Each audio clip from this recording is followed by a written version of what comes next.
Esta es una producción de Grupo Fórmula. Encuentra más contenido como este en radioformula.mx.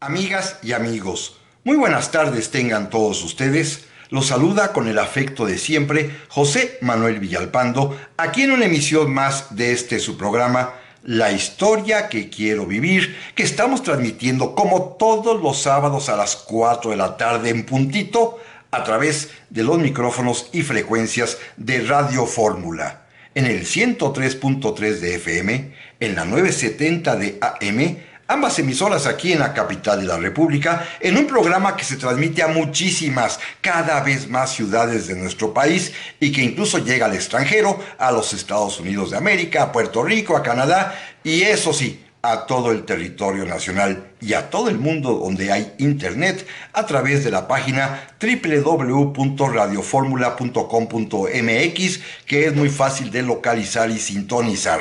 Gracias por su presencia, por su compañía tan alentadora como siempre, como cada sábado, y por supuesto les reitero que están a su disposición las vías electrónicas que permiten comunicarnos y que respondo de inmediato, bien sea a mi correo villalpandohistoriador@gmail.com o también a mi página de Facebook Villalpando y la Historia. Muchísimas gracias y si les parece muy bien, amigas y amigos, vamos a iniciar el programa de hoy.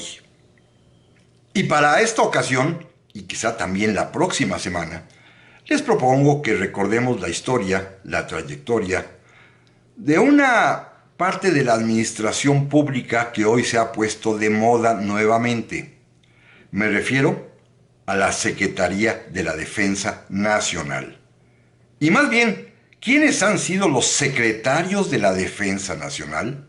¿Cuál ha sido su papel, su protagonismo, sus méritos, lo que sucedió durante su gestión al frente de esta importantísima Secretaría de Estado, cuyo origen remoto se remonta hasta el día 4 de octubre de 1821, cuando fue creada lo que entonces se llamó Secretaría de Guerra y Marina, y que permanecerá con este nombre hasta el año más o menos de 1937-38, en que va a mudar a su nueva denominación de Secretaría de la Defensa Nacional.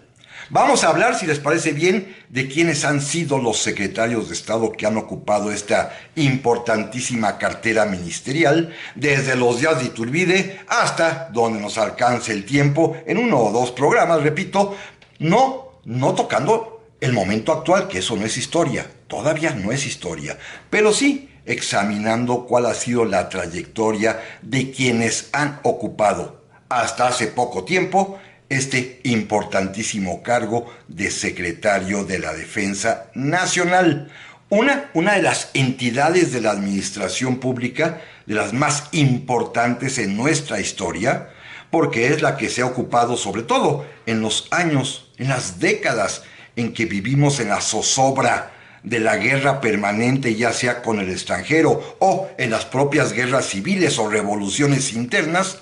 Vivimos en la alarma total y era indispensable que alguien condujera la organización militar mexicana para poder hacer frente a tanta emergencia que hemos tenido. Hay que aclarar un punto muy importante. El secretario de la Defensa Nacional, antes llamado Secretario de Guerra y Marina, no es el comandante en jefe de las Fuerzas Armadas. Este cargo, este título, esta jerarquía, esta responsabilidad le compete y le ha competido siempre al presidente de la República. Desde los días en que tuvimos un emperador como Iturbide, pasando después a los presidentes desde Guadalupe Victoria y hasta nuestros días, es el titular del Poder Ejecutivo, el presidente de la República, el que ha sido titulado, denominado en nuestra ley suprema, Comandante Supremo de las Fuerzas Armadas. En cambio, el secretario de Guerra y Marina, el secretario después llamado de la Defensa Nacional, es quien ejerce lo que se llama técnicamente el alto mando del ejército. A él, al secretario de la Defensa y a la estructura de la Secretaría de Estado a su cargo, le compete la dirección del ejército bajo las órdenes siempre del presidente de la República. Esto implica, por ejemplo, la organización del ejército, la distribución del ejército, la logística del ejército, el cómo suministrarle víveres y armamento, la construcción de cuarteles, la educación militar, la instrucción de los nuevos reclutas, el conseguir armamento, el establecer los planes de defensa nacional, el establecer los planes, hoy en día también, de apoyo a la población civil en caso de desastre, los ascensos, las promociones, la organización interna del ejército, su distribución a lo largo y ancho de todo el territorio nacional, los movimientos de tropas, los desfiles militares. Bueno, todo esto es competencia del secretario, primero, de Guerra y Marina, y después, andando los años, del secretario de la Defensa Nacional. Repito, una Secretaría de Estado de capital importancia, al menos durante 15 o 16 décadas de nuestra historia, cuando México vivía momentos convulsos, desde nuestra independencia en 1821, que no paramos y no estuvimos en paz, hasta que de alguna manera termine el último levantamiento armado, ya post-revolucionario, en época del presidente Lázaro Cárdenas. Fíjense nada más, en realidad, durante casi 125 años, 120 años, los secretarios de la defensa son capitales, fundamentales para poder hacer frente a tantísima emergencia que vivió el país. Guerras clandestinas internas, levantamientos, motines, azonadas, a veces protagonizadas por los propios secretarios de defensa, a veces en contra de ellos, revoluciones, invasiones extranjeras. Bueno, estuvieron ocupadísimos. Sí hay que decir con toda claridad que a partir del gobierno del presidente Miguel Alemán ya la cosa ha sido más pacífica. Claro, con los problemas que todos conocemos, como la guerra sucia, el combate a la guerrilla, el combate al narcotráfico, la intervención del 68 contra los estudiantes. Bueno, todo esto es de alguna manera parte de la actividad que han desarrollado los secretarios de la defensa, repito, pero ya con menos intensidad y virulencia que lo que tuvieron que enfrentar durante muchísimos años, repito, desde 1821 hasta 1936-37, que es cuando el último levantamiento en contra del presidente de la República, Lázaro Cárdenas, que protagonizara allá en San Luis Potosí el general Saturnino Cedillo, última revuelta armada formal. Después tuvimos guerrilla, pero es otro tema que lo platicaremos en su momento. Pero bueno, esto es importante. Son personajes de primera línea en el escenario nacional desde el momento mismo, casi de que México nace al México independiente, hasta el día de hoy. Fíjense algo interesante. Entre 1821 y 1946, es decir, 125 años, hubo 200, exactamente 200 cambios en la Secretaría de Guerra y Marina, llamada a partir de ese año Secretaría de la Defensa Nacional. 200 cambios en 125 años. Es decir, hay secretarios que no duraban ni un año, algunos solamente unos cuantos días o semanas. En estos 200 cambios van a participar más o menos unos 80 generales que se van a ir rotando, que van a ir cambiando brevemente, rápidamente, repito, algunos no duran más que días, semanas o meses. En estos 125 años hay 40, exactamente 40 secretarios de la Defensa, de Guerra y Marina en aquel tiempo, que logran permanecer en su encargo más de un año. Solamente son 40 los que logran más o menos más de un año. Los demás, es decir, en 85 años, hubo más o menos otros, si ustedes quieren, 45 ministros que duraban una brevedad, un suspiro. Esto implica que es una secretaría muy difícil, que es conducir al ejército, organizar al ejército, disciplinar al ejército, y esto es algo sumamente complejo en épocas convulsas. Esa es la única razón por la cual me explico tanto cambio. Los secretarios de Estado de la Defensa o de Guerra y Marina iban y venían. Miren, simplemente don Benito Juárez, que toma posesión en 1857, entre ese año y 1865, cuando ya encuentra a su general de confianza, Ignacio Mejía, en los primeros 7 años de su gobierno tuvo 15 secretarios de Guerra y Marina. 15. Ya después, a partir de 1865 y hasta su muerte en 1872, solo uno, el general Ignacio Mejía. Pero esto les demuestra lo complejo y difícil que es perdurar en el encargo de secretario de Guerra y Marina, hoy de la Defensa Nacional, en los tiempos convulsos. Encontrar un militar capaz, eficiente y leal ha sido muy complejo para los gobiernos mexicanos hasta antes del presidente Miguel Alemán. Pero de esto, amigas y amigos, vamos a platicar, si a ustedes les parece bien, en un momento más.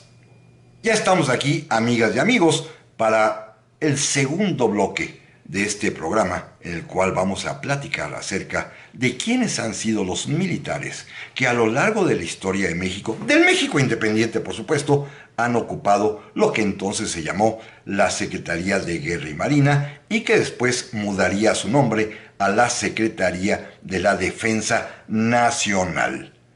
Decía yo hace un momento que en los primeros 125 años de nuestra vida independiente, los cambios que hubo en esta Secretaría de Estado fueron exactamente 200.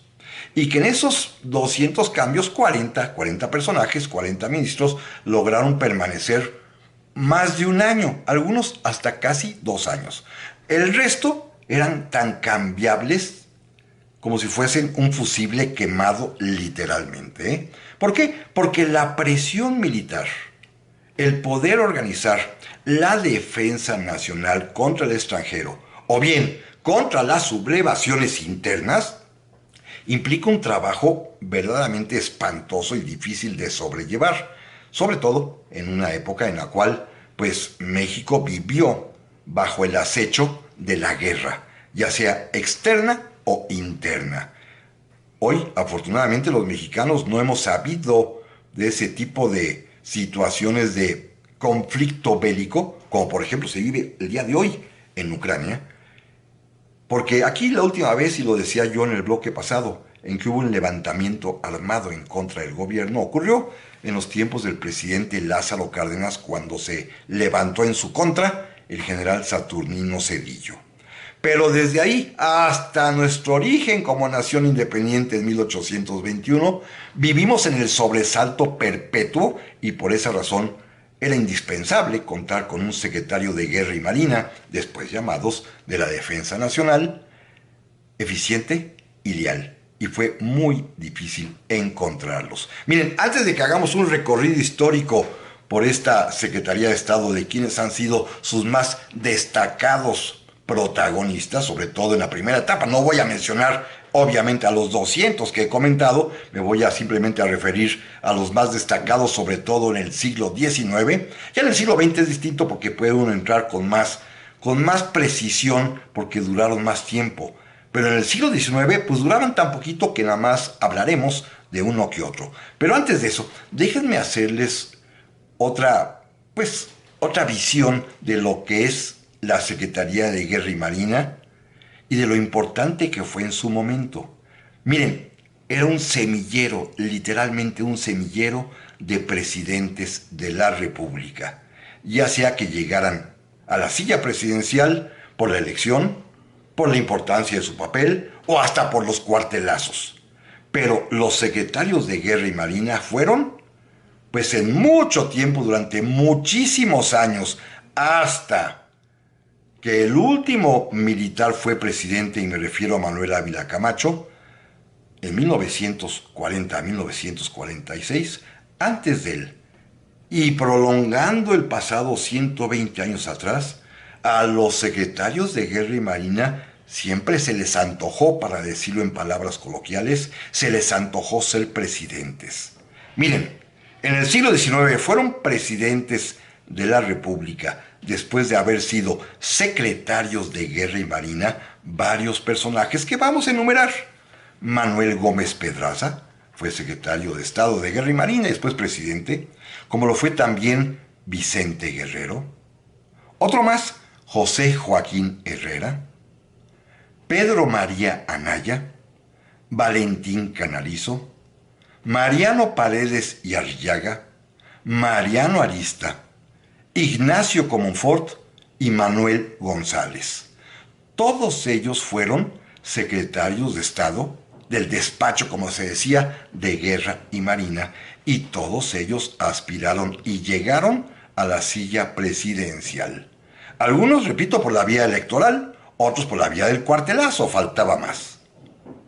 Ya en el siglo XX, también en época post-revolucionaria, también fueron varios los secretarios de Estado del despacho de Guerra y Marina que llegaron a ser presidentes de la República. Miren, Álvaro Obregón fue secretario de Estado de Guerra y Marina y llegó a la presidencia de la República, como lo fue también Plutarco Elías Calles, también Abelardo Rodríguez, por supuesto Lázaro Cárdenas y el último, Manuel Ávila Camacho, que es a quien le atribuimos el haber establecido el civilismo presidencial. Después de Ávila Camacho ya no ha vuelto a haber ningún presidente de la República militar. Esto es importante señalarlo porque, repito, estos 125 años de México independiente, desde la consumación en 1821 y hasta que termine el periodo presidencial de Manuel Ávila Camacho, nos gobernaron muchos generales. Alguno, por ejemplo, que no fue secretario de Estado, pero fue general también, Porfirio Díaz. Él no fue secretario de Estado nunca, pero sí fue presidente de la República 3 décadas. Es decir, la presencia militar en la silla presidencial era evidente. Otro más, Antonio López de Santana, nunca fue secretario de Estado, pero fue presidente bastantes ocasiones, como todos lo sabemos. Es decir, México era un país militarista. Inclusive así se nos calificaba a nivel mundial. ¿Y todo por qué? Pues por algo muy sencillo. Porque la Secretaría de Guerra Marina, su titular, es un protagonista importantísimo en la historia de México, repito, en esos años, 125 años, en los que hay dificultades de índole bélica. Por guerra extranjera, por rebeliones internas, revoluciones, por lo que ustedes quieran, pero entonces tomaban un papel protagónico en la política nacional. De aquí la importancia que tiene el recorrer a la Secretaría de Guerra y Marina, hoy llamada Secretaría de la Defensa Nacional, y quiénes han sido sus principales titulares, los protagonistas de esta historia, en la cual los militares son tan importantes que llegan en muchas ocasiones, como ya vimos, a ser presidentes de la República. Miren, vamos a empezar por el principio. Agustín Iturbide tuvo al primer secretario de Guerra y Marina. Es más, es Iturbide, como presidente de la Regencia del Imperio, quien crea esta Secretaría de Estado que hasta nuestros días sigue con el nombre ya de Secretaría de la Defensa Nacional, como lo hemos explicado ya en varias ocasiones.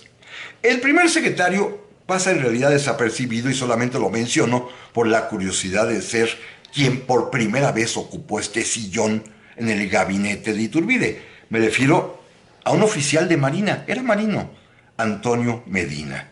Simplemente dejemos como dato que es una curiosidad que haya sido un oficial subalterno el que Iturbide haya designado al frente de esta secretaría.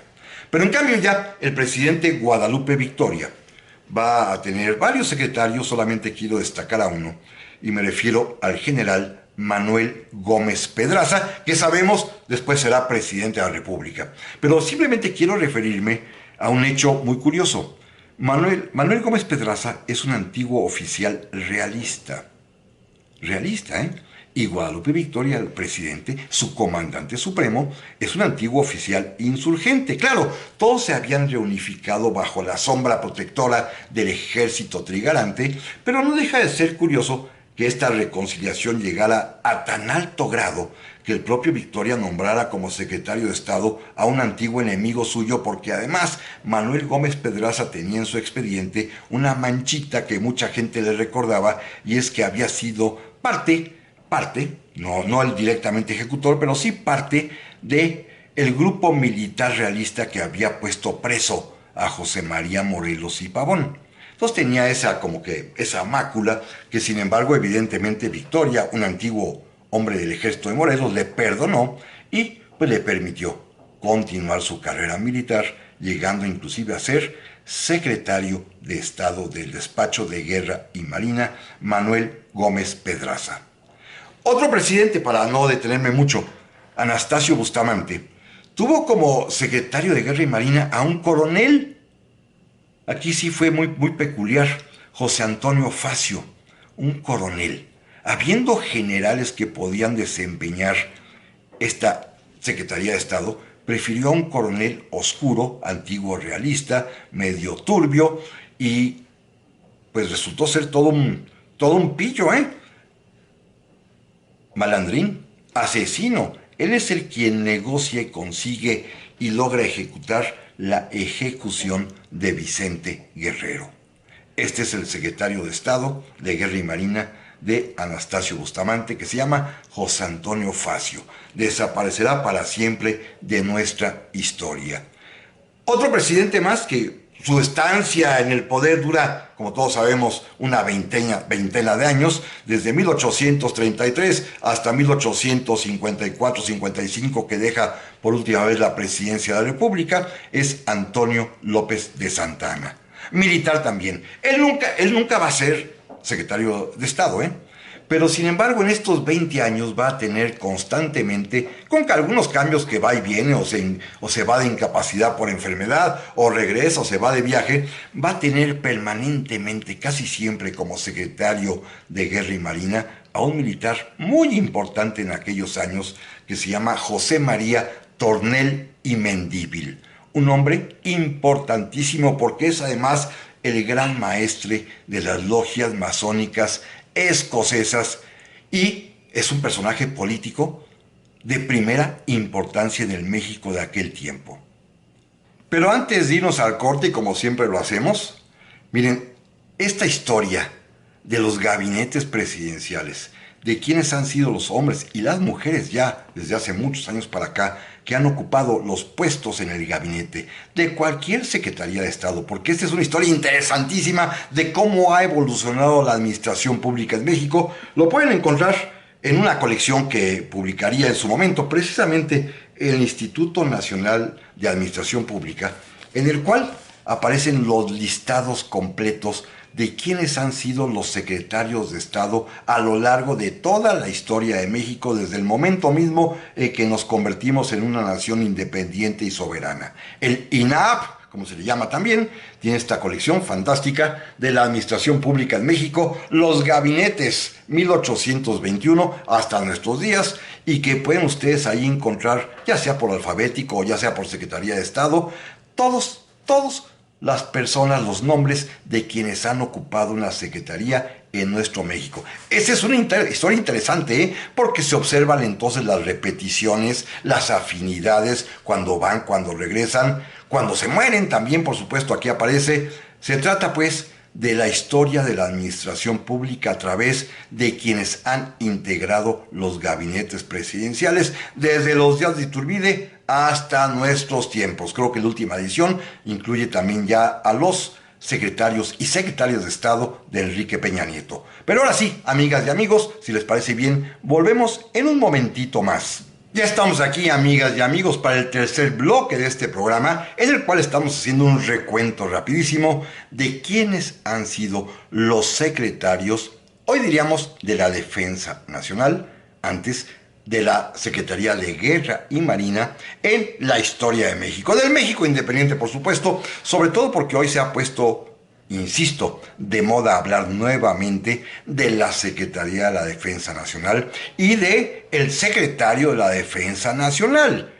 Ambos aparecen en los titulares de los periódicos, en los noticieros, de radio y televisión, en las cápsulas de internet, en las redes sociales. Se habla mucho del secretario de la Defensa y de la secretaría a su cargo. Por supuesto, nosotros hablaremos de la historia, de quienes han ocupado esa importantísima posición política, estratégica y constitucional de ser el alto mando de las Fuerzas Armadas, por supuesto sujeto siempre a las órdenes del comandante supremo, que es el presidente de la República. Ya hicimos algún tipo de comentarios respecto, por ejemplo, a que el titular de esta dependencia, en su momento secretario de Guerra y Marina, en muchísimas ocasiones aspiraron y llegaron a ser presidentes de la República. En otras ocasiones se les frustró, Hay, por ejemplo, 2 o 3 casos que ahorita comentaré, que siempre soñaron con ser presidentes y nunca pudieron llegar a esa posición. Pero bueno, estábamos comentando hace un momento que Antonio López de Santana, en sus 20 años más o menos de presencia política en México, a partir de la primera vez que es presidente de la República, en el año 1832, 33, y hasta que finalmente se va por última vez de la silla presidencial en 1857, un poquito más de 20 años. Hay un personaje durante ese tiempo que es su hombre de confianza. Me refería al general José María Tornel y Mendívil, que va y viene, es secretario de la Defensa con Santana y con los títeres que deja Santana en varias ocasiones y por mucho tiempo hasta que se murió, ocupando el encargo además. Él nunca aspiró a ser presidente de la República, pero sin embargo era un hombre indispensable para Santana y para muchísimas personas, sobre todo porque él era el gran maestre de los masones escoceses, que a veces se convertían en yorquinos, a veces retornaban a la logia original. Lo importante es que era un hombre político que manejaba las redes del poder interno masónicas de todos los grupos durante esos 20 años. Sin embargo, pues no destacó como militar nunca, ni como un general en batalla, pero era el hombre poderosísimo de la Secretaría de Guerra y Marina. En cambio, el propio Santana tuvo, en las ocasiones de peligro importante, como por ejemplo en la guerra del 47, a otro secretario de Estado a cargo de la Secretaría de Guerra y Marina, el general Lino Alcorta, a quien le confió la organización del ejército como alto mando. En los días terribles de la guerra del 47, cuando perdimos todas las batallas como lo hemos visto en las semanas anteriores. Pues sí, confió Santana en un militar de torpeza evidentemente reconocida. Pero bueno, simplemente el detalle curioso es que Santana, general, nunca fue ministro de guerra, pero en cambio lo fue casi esos 20 años acompañándolo en muchos turnos. Este hombre, José María Tornel y Mendívil, que debía su puesto sobre todo porque era el gran jefe, el gran líder, el gran maestro de los masones mexicanos de aquellos años. Déjeme brincarme a don Benito. Don Benito Juárez, decía yo en algún bloque anterior, tuvo problemas para encontrar un buen secretario de Guerra y Marina, Miren, entre 1857, diciembre, que toma posesión de la presidencia por Ministerio de Ley, y hasta finalmente en 1865, cuando estaba refugiado allá en la ciudad de Chihuahua y en Paso del Norte, tuvo 15 secretarios de Guerra y Marina. Algunos, francamente, anodinos y torpes, No encontraba a don Benito el adecuado. Otros muy brillantes. Por ejemplo, fue secretario de Guerra y Marina con don Benito Juárez el general Ignacio Zaragoza. Pero, dada su capacidad, su juventud además también porque tenía 33 años, y su visión de cómo hacer la guerra, el presidente Juárez prefirió enviarlo como comandante del ejército de Oriente para enfrentar la invasión francesa, y gracias a él se triunfó en Puebla en el 5 de mayo, pero lo sacrificó como secretario de Guerra y Marina.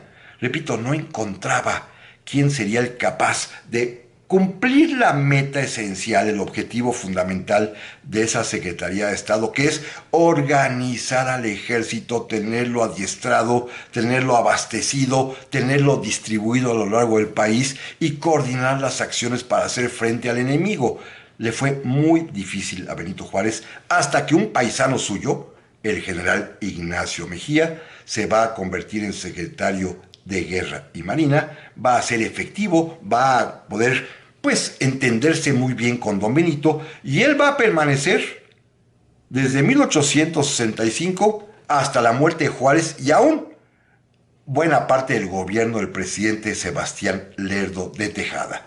Es el primer secretario de Guerra y Marina que permanece ya, pues, un buen periodo de tiempo en su silla ministerial. El general Ignacio Mejía, prueba de que era un hombre competente, que a él le toca finalmente organizar el triunfo en contra de la intervención francesa, en contra del imperio, y darle, pues, vida a lo que se llamará entonces el Ejército Federal Mexicano. Es el general Ignacio Mejía, de quien podemos afirmar y decir que es el primer secretario de Guerra y Marina, hoy de la Defensa Nacional, estable, confiable, que es atinado en sus decisiones y que puede permanecer allí, junto al presidente de la República, sea Juárez o sea Lerdo, por varios años.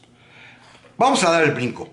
Porfirio Díaz también va a tener dificultad para encontrar secretario de Guerra y Marina, o al revés. Porfirio Díaz, mejor déjenme decirlo de otra manera, prefiere cambiarlos y rotarlos con bastante frecuencia para que nadie se quede y se anide en la silla ministerial. Esto quizás habla mucho más de la manera como don Porfirio entiende la política, que no le gusta que los militares se queden perpetuamente. Bien podía haberlo hecho, ¿eh? Si él se quedó, pues también pudo haber contado con un ministro de Guerra y Marina que lo acompañara, pero no, los fue cambiando, los fue rotando. Fíjense, al contrario, en el Ministerio de Gobernación tuvo un primer secretario que fue su propio suegro, que se quedó muchísimos años. En el Ministerio de Hacienda sabemos que en esas 3 décadas de gobierno tuvo 2 secretarios, fundamentalmente Matías Romero y después José Yves Limantour, que duró casi 20 años. En el Ministerio de Relaciones Exteriores, casi los 30 años los ocupó su paisano y amigo Ignacio Mariscal. Ahí sí dejaba a los secretarios de Estado don Porfirio, pero en cambio en la Secretaría de Guerra y Marina los cambiaba con bastante frecuencia. Algunos duraban 3, 4, 5 años, como el general Pedro Ogazón, otros un poquito tiempo, pero como que les daba oportunidad para que se lucieran y se sintieran ministros, porque eran muy amigos, como el general Carlos Pacheco, que era su compañero de armas, un hombre muy cercano a don Porfirio y que había perdido brazo y pierna en las batallas del sitio de Puebla de 1867. También le dio oportunidad a que su amigo Manuel González fuera secretario de Guerra y Marina, porque había perdido un brazo en la batalla finalmente de Tecoac. Es decir, les daba oportunidad a sus amigos a que estuviesen una temporadita en la Secretaría de Guerra y Marina. Luego, a sus enemigos también, y esto es muy peculiar. Por ejemplo, los generales Jerónimo Treviño y Francisco Naranjo, que eran sus contemporáneos de la Guerra de Reforma, de la guerra contra la intervención francesa, del combate contra el imperio, y que eran de alguna manera sus rivales en el norte del país, los atraía y los nombraba secretarios de Guerra y Marina una temporada para tenerlos contentos. A otro gran héroe, el último veterano, digamos, de sus épocas juveniles, el general Felipe Berriozábal, el decano del ejército en ese momento, también le va a dar oportunidad de que sea secretario de Guerra y Marina 4 años. Luego, ya sabemos, para jugar a la sucesión política, invitó a este alto cargo de la Federación de la Secretaría de Guerra y Marina al general Bernardo Reyes, haciéndole creer que era una especie de ascenso, de promoción, para que a partir de ahí se pudiera postular como un posible sucesor de don Porfirio, cosa que ya sabemos que don Porfirio pues jugó con él y lo engañó, pero el otro se la creyó y será secretario de Estado durante varios años. Luego tendrá a dos militares muy amigos suyos, compañeros de viejas andanzas, Francisco Z. Mena, Manuel González Cosío, como secretarios de Guerra y Marina, pero son intrascendentes, y a este último, González Cosío, pues le va a tocar hacer frente a la revolución maderista y va a perder. Es a él al que se le descubre que finalmente el ejército mexicano estaba absolutamente desorganizado, que don Porfirio le había confiado como deber fundamental el mantener tropas en todo el país y estaban totalmente mermadas, diezmadas, con el armamento atrasado, sin pago, sin municiones, en fin, un desastre.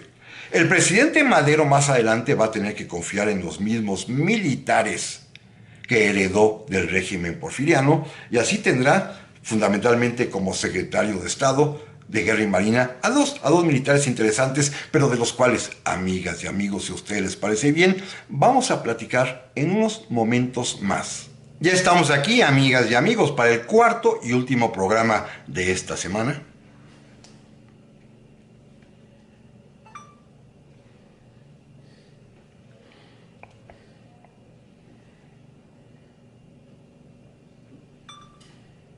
Ya estamos aquí, amigas y amigos, para el cuarto y último bloque del programa de esta semana, que hemos dedicado a hacer una especie de gran trayectoria, a grandes pasos de los hombres militares mexicanos que han ocupado la que entonces en su origen fue Secretaría de Guerra y Marina y que después transmutó su designación o su denominación a Secretaría de la Defensa Nacional. Y repito, todo esto porque está de moda hablar de la Secretaría de la Defensa Nacional y de su titular. Así que estamos haciendo la historia de esta dependencia importantísima de la administración pública mexicana que tuvo su origen, ya lo decíamos, desde el día 4 de octubre de 1821, así que tiene ya casi 201 años de existencia.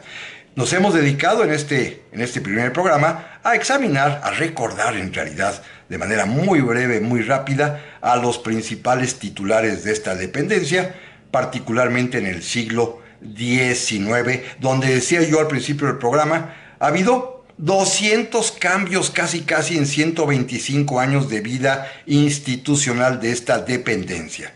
Simplemente recordamos algunos de los nombres más protagónicos, más importantes, sin dejar a un lado, por supuesto, el recordar que también esta secretaría ha sido semillero de presidentes de la República y que, por las condiciones en que México tuvo que vivir su etapa independiente, de conflictos armados a cada rato, ya sean de índole extranjera por nuestras invasiones que hemos padecido, o bien de índole interna por nuestros propios conflictos, producto de nuestras particulares maneras de ambicionar la silla presidencial, pues ha sido la Secretaría de Estado quizás más activa en la historia de México, por lo menos en esos primeros 125 años de existencia de nuestro país. Vamos hacia el final del siglo XIX, extendiéndolo por supuesto, hasta los años de la Revolución.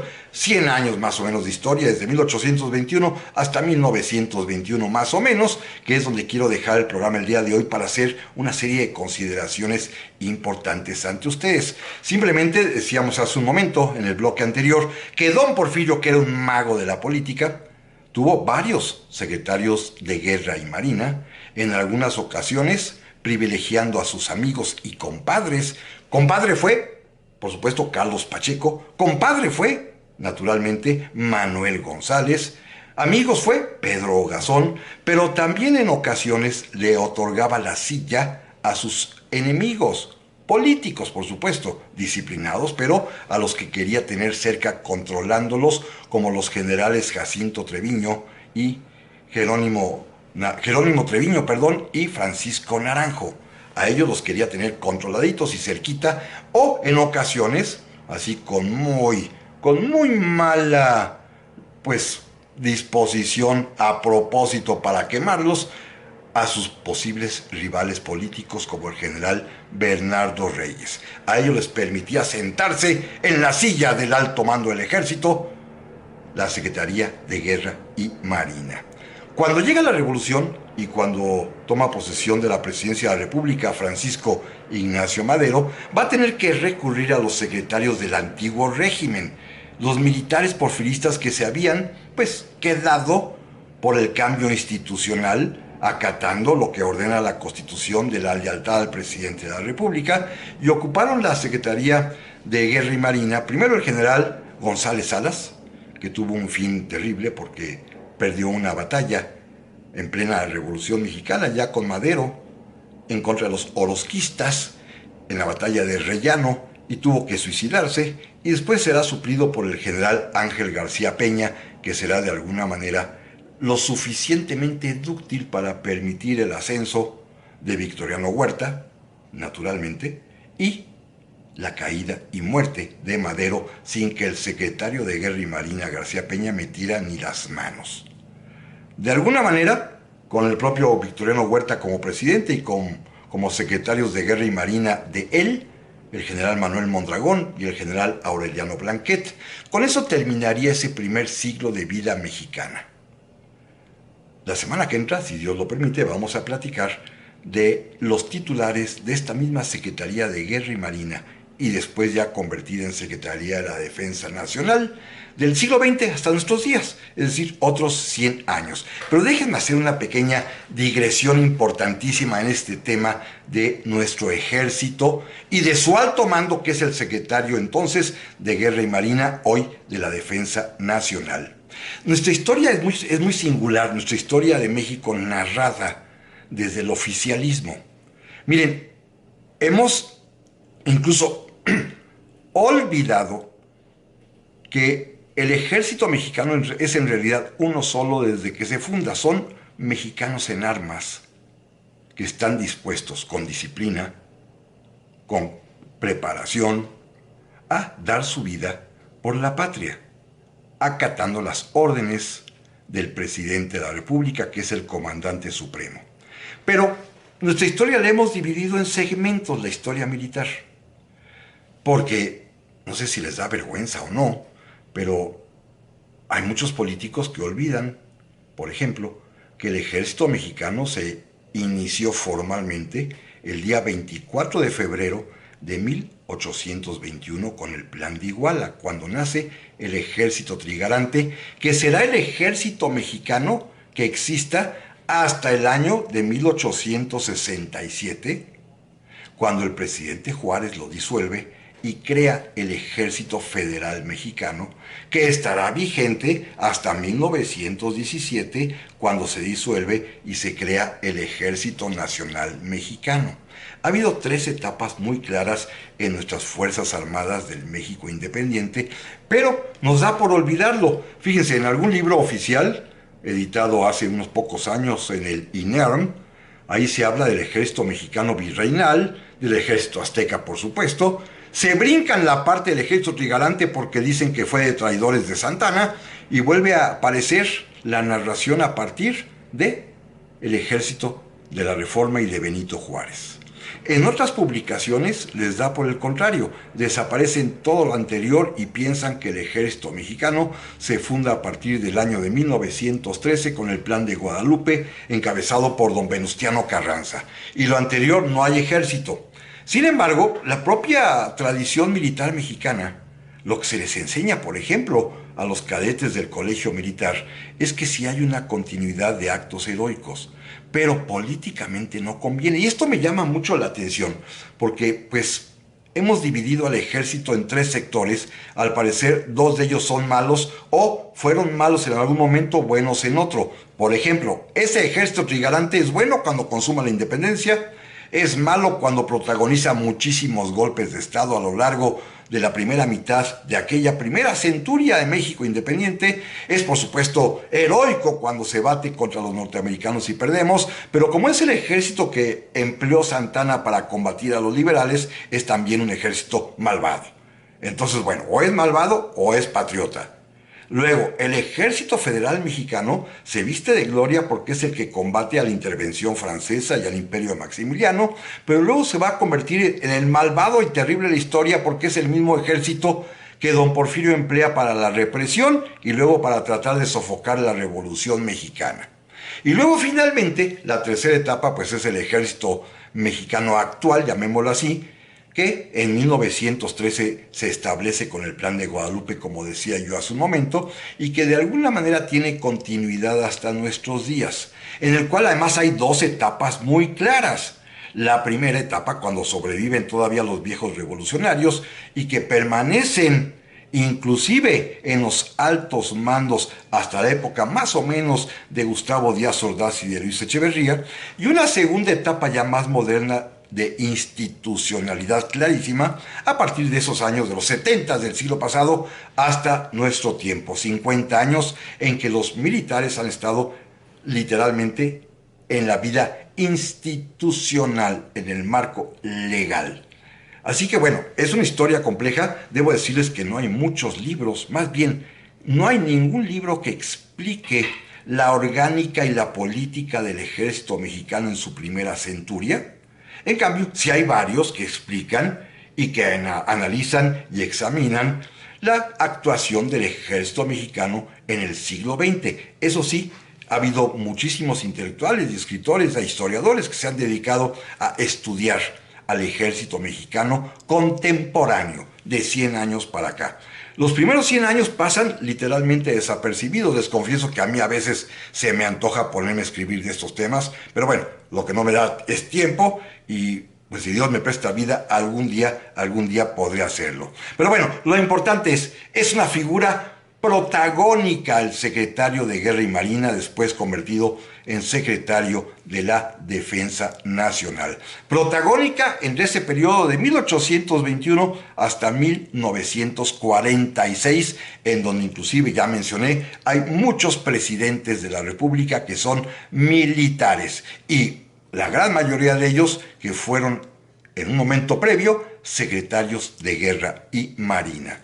Son pues protagónicos, papeles estelares de nuestra historia y por lo tanto debemos recordarlos, debemos además por lo menos tener el nombre y el contexto, aunque sea muy breve, de lo que hicieron en su tiempo, para entender también el protagonismo actual del ejército mexicano que le ha sido otorgado por órdenes del comandante supremo, que eso no debemos olvidarlo. El ejército mexicano y el secretario de la Defensa están a las órdenes del comandante supremo, que es el presidente de la República. Pero amigas y amigos, para terminar el programa de esta semana, déjenme sí hacerles una pequeña recomendación de libros. Decía yo hace un momento que casi no hay, más bien no hay una historia completa de la administración pública militar. No del ejército, de las batallas, de los héroes, de eso hay muchísimo. Pero de la historia de la Secretaría de Guerra y Marina y después de la Secretaría de la Defensa Nacional como institución, casi no hay, más bien no hay. Solamente hay un pequeño estudio que yo conozco, lo escribió José Alberto Lozoya, que se llama precisamente El Ejército Mexicano, lo publicó en su momento el Colegio de México, bueno, hace ya mucho tiempo, en 1970. Aquí sí se hace un recuento más o menos, pues, sensato, serio, de el ejército, de sus atribuciones, de su desempeño, de su historia, desde la época azteca, virreinal, trigarante, el ejército permanente conservador, por supuesto el ejército liberal federal y el ejército revolucionario. Es de lo poquito que hay, más bien casi no hay nada. Repito, José Alberto Lozoya, El Ejército Mexicano, publicado por el Colegio de México. Gracias, amigas y amigos, por su compañía en este programa. Y primero Dios, aquí nos vemos la próxima semana. Pásenla muy, pero muy bien.